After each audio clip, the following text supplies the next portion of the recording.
Hello YouTube. So in my previous video here I showed watsonx.ai and how to train it to generate custom pizzas, and I also showed how to use the Retrieval Augmented Generation pattern, the RAG pattern it's called, with Watson X Assistant. In this video, I'm going to show you how to use the chat feature and the Retrieval Augmented Generation pattern within watsonx.ai. So that's where I am right here, watsonx.ai, and I am going to create a new asset, and I'm going to chat with foundation models. And I'm just going to leave this as my granite model. I can see my parameters here, and then I'm going to go to this chat tab. Now in here, there is a button to upload documents. So just like in my previous video over here, where I show the capabilities of uploading this PDF document, Austin's menu, I'm going to do the same thing over here. So I'm going to browse. I'm going to choose that, and I'm going to call this Austin RAG menu, and I can do some adjusting and things of that nature, and then I'm going to say create. And you see I can do point to Elasticsearch. I can use Milvus, which is an open source vector database that's available within the IBM Watson X.data service application product. So now it is adding that document. Okay, so now that is, so let me pull this menu back up. As you saw in my previous video, I ask it about tacos. You see this is just a PDF, it just digested it. So let me shrink that a little bit. So now I have burgers, I have tacos. So in here I can say, do you sell tacos? And so it said, yes, the restaurant sells a variety of tacos, and it's pulling from this, right? I can also ask it things like, do you sell hamburgers? Yes, we do sell hamburgers. Notice also up here they're called burgers. This is sort of the power of the large language models, is that they've been trained on so much variation of data that it's common vernacular. The burger means hamburger, and so it understands that. Additionally, down here I say, okay, you know, how much for fish tacos and a soda? And in this case, it's actually doing math for me. So it looked up the price of fish tacos. I haven't done anything. It's a brand new prompt. It's not even saved yet. And so I just upload a document. This is this PDF, and I ask it about fish tacos. There's fish tacos here, which are $14. And then down here somewhere is a soda, which is $3. So it took the individual line items from that, provided evidence of that. It's saying it found that information on page 2 of its knowledge base. And so this is an example of some of the powerful features that generative AI provides that wasn't available previously, or was required a lot more training, a lot more effort to get this level of capability. Now once this is sort of fleshed out and I experiment with it here in watsonx.ai, I can save this as a Jupyter Notebook as an example, or I can save it as a prompt template, which then I can invoke it. But let's just save it as a Jupyter Notebook, which is just a sort of a programming environment that you can then deploy and run it on IBM's Watson Machine Learning service, and then invoke it as an API. So then I say save. And so now it's saving this sort of as code for me. Now this is again the beauty of the Watson X AI platform, is this is a low-code environment where I can sort of experiment with this and learn and train and tune this. Right now I'm doing a greedy decoding. I can do, you know, more sampling, more variety. So now if I jump over here,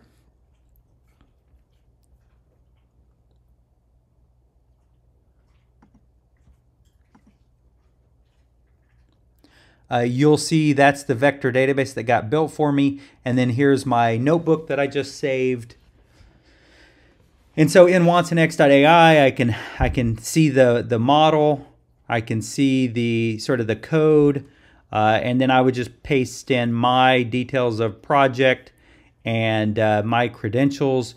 I can edit this Jupyter Notebook in line here.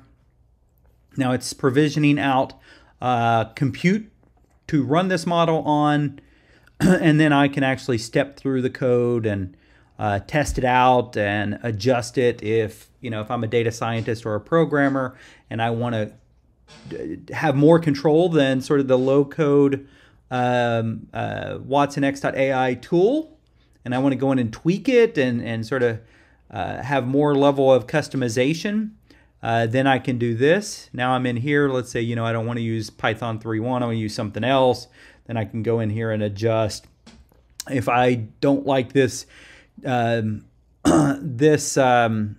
not even if I don't like it, but let's say I want to add some additional code in here. I want to call out to a different a different service, a different AI service from somebody else, and I want to sort of invoke it all together.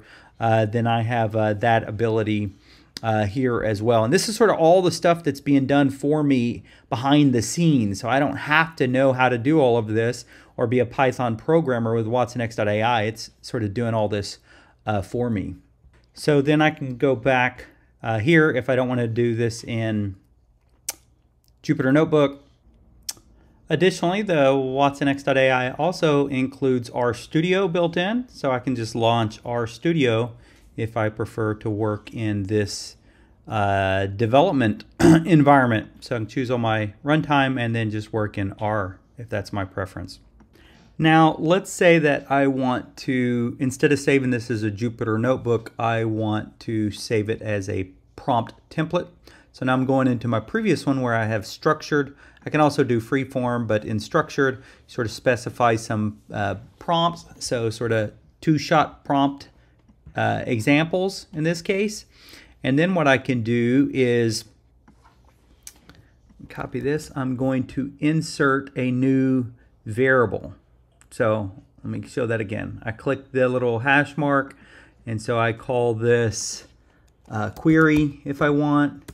And now maybe for default, I'm just going to paste in what I had there as a Chinese restaurant so that I can test it in here. Now I put in here that parameter, and so now I can go up here and change this to say Indian, and then I do generate. So now I parameterized this. So now you see this is an Indian style pizza instead of the Chinese. So now because I have a parameter that I can call this model with that information, that input, then I can save this as a prompt template. So I save this as a pizza generation. It is a generation task, and then I will do save. So now if I go back to my top level project, you see I've saved this as a prompt template. This was the Jupyter Notebook I just created, and so now I can deploy this. So now I'm going to promote this to a space.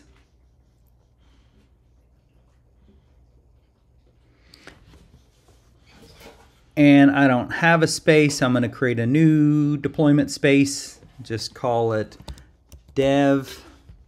And I've got to choose my service, my machine learning service. You can see here how to do that. And what stage this is in development. And I can do tags if I want, what have you. So I create that. And so now it's taken this template, this example, this two-shot prompt, which I created in watsonx.ai up here, and deploying it as a prompt template where now I can invoke it via API and embed it into whatever sort of back-end system I want. So what you're seeing is lots of different ways to leverage this capability. So now I can promote it to, and I could do versions, but in this case just this one, so I promote it. Okay, now that's been promoted, I can go to my hamburger stack there. Again, up here, navigation menu, go to my deployments. There is that new dev deployment space that I created. This gives me the ability to create jobs, to manage access to this deployment space. And you see there's the asset that I have. So now that I have it promoted to this deployment space, I can deploy it. So now I'm going to deploy it online. I'm going to call this dev v1 or something. It doesn't really matter. And then I say create. So now it's deploying it to IBM Watson Machine Learning service. And so now it's deployed. So I can drill into that deployment. And you see that I have APIs, I have some sample code that I can use, and I can in fact even test it out here, pass in some information. So it's saying a unique input. This is sort of the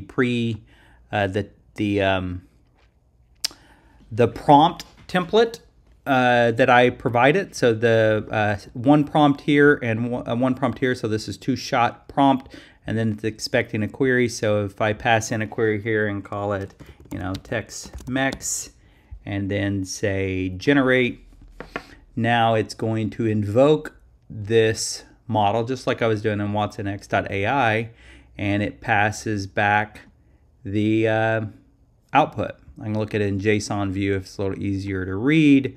And so now it's deployed and I can invoke it. And then I can go to the AI fact sheet, which is sort of like a nutrition label for the model. So now, now I can drill into more details. And now I get the various details about that fact sheet. And so this gives me the prompt, the model that I used, the tuning parameters that I used, prompt parameters, all of this audit information. So there you have it. Hopefully this has been useful.